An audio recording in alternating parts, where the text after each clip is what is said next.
एक शाम प्राची टीवी पर सीरियल देख रही होती है, तभी उसकी सास वहाँ आती है। अरे सीरियल में तो ऐसे मग्न है जैसे आज रात का खाना पड़ोसी आकर बनाएंगे। मुझे पता ही नहीं था आपने अपने बेटे की शादी पड़ोस में भी की हुई है। हैं? मतलब? मतलब इस घर में सारा काम बहू ही करती है, आप तो सिर्फ खर्राटे मारती हैं। अच्छा जी, फिलहाल तो तुम आराम फरमा रही हो, चलो जाओ, ये मेरे टीवी देखने का समय है। आहा, इसीलिए मुझे भगाया जा रहा है। सॉरी, अब तो बिल्कुल नहीं जाऊंगी।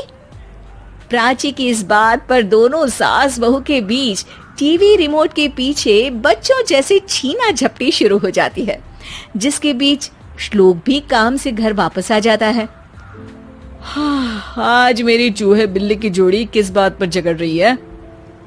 अरे तेरे बीवी मुझे टीवी ही नहीं देखने दे रही। अरे तुम्हारी मम्मी मुझे खाना बनाने के लिए फोर्स कर रही है। अरे वाह, ऐसे बेतुके रीजन पर तो बच्चे भी झगड़ा नहीं करते। अरे मुझे कुछ मत बोल, सब इसने ही शुरू किया है। हाँ हाँ, जैसे आप तो बहुत दूध की धूली है ना। अरे बस, दोनों चुप। प्राची जाओ, खाने की तैयारी करो। और माँ तुम छोड़ो, तुम्हें क्या बोलूं, शांति से अपना सीरियल देखो, मुझे दोबारा लड़ने की आवाज सुनाई नहीं देनी चाहिए।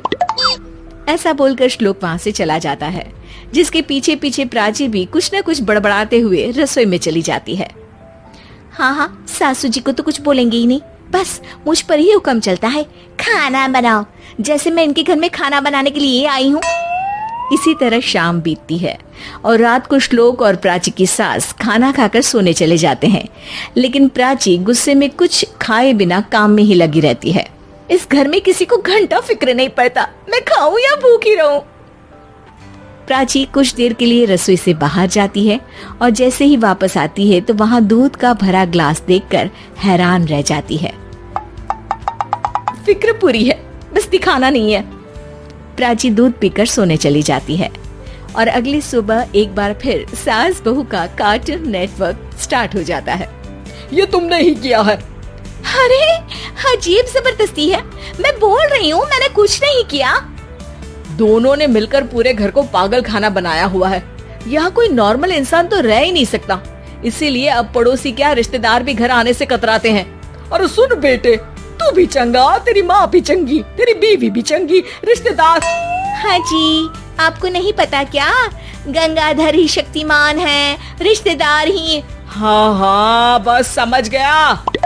कभी जानवरों जैसे लड़ेंगी तो कभी जुगलबंदी करेंगी। भाई मैं आप दोनों के बीच में नहीं फंसना चाहता। सास बहू की इस मनमौजी जोड़ी से परेशान होकर श्लोक अपना सिर खुजलाता वहाँ से चला जाता है। चलो अब मैं भी कीर्तन में जा रही हूँ। इस पर जैसे ही सास कमरे में अपना पर्स लेने जाती है तो वहाँ नाश्ते की प्लेट रखी देख मुस्कुराने लगती है और नाश्ता करके घर से बाहर निकलते हुए कुछ पैसे टेबल पर रख जाती है, जिसके कुछ देर बाद सिलेंडर वाला घर आता है। ओ मोरी मैया, मैं सिलेंडर के बारे में तो बिल्कुल भूल ही गई थी। घर खर्च के सारे पैसे भी मम्मी के पास है और श्लोक से बोला तो उल्टा 4 बात सुनाएंगे। प्राची ये सोच ही रही होती है कि अचानक उसका चेहरा चमक उठता है और वो घर में आकर इधर उधर देखने लगती है। तभी उसकी नजर टेबल पर रखे पैसों पर पड़ती है, जिन्हें वो सिलेंडर वाले को दे देती है। ये सब श्लोक देख लेता है। अच्छा बेटे, इतना बड़ा घोटाला, सबके सामने मैं तेरी दुश्मन और पीठ पीछे तेरी मेरी यारी। इस पर श्लोक एक प्लान बनाता है और शाम को सब एक साथ बैठे होने पर बोलने लगता है। माँ, तुम दोनों की बहुत लड़ाई होती है, इसलिए मैं सोच रहा हूँ कि प्राची को उसके घर छोड़ाऊं, इससे वो भी खुश रहेगी और तुम भी। अचानक श्लोक की ये बात सुनकर सास बहू शौक से उसकी तरफ देखती हैं। अरे ऐसे कैसे घर छोड़ाओगे, मुझे कहीं नहीं जाना। अरे तुमने बोला नहीं पर मैंने सुन लिया, तुम्हें मम्मी के साथ रहना अच्छा नहीं लगता, मुझे पता है। अरे वो अरे, जब बहू खुद कुछ काम बोले तो वो तुझे सुनता नहीं, और अब जो इसने बोला ही नहीं वो तू समझ गया।